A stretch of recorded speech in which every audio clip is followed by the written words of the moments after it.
Casimiro, nababatikos tuloy. Dalawang Pinoy boxer dadayo. Itong at pag-usapan natin. Pero bago ang lahat, pakisubscribe po ng channel ko.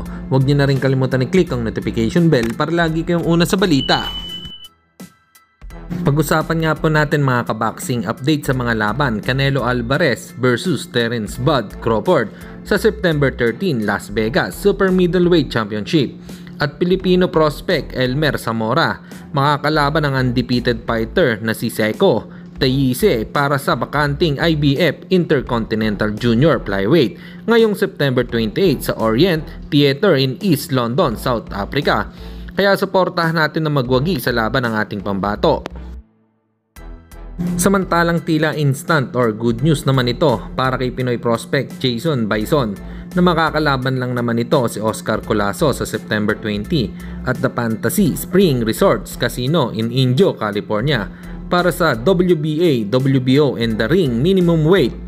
Kaya good news dahil kapag tinalo niya si Oscar Colasso ay may major belt agad itong hawak. Naway magtagumpay ka sa iyong laban para madagdagan ang Filipino boxer na may hawak ng major belt.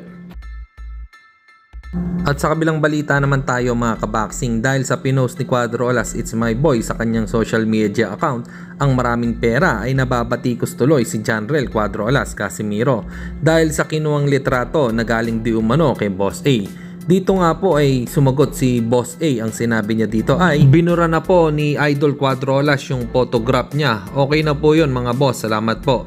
Idol Boss Cuadro Alas, pag need mong photo na ganyan, sabi ka lang sa akin.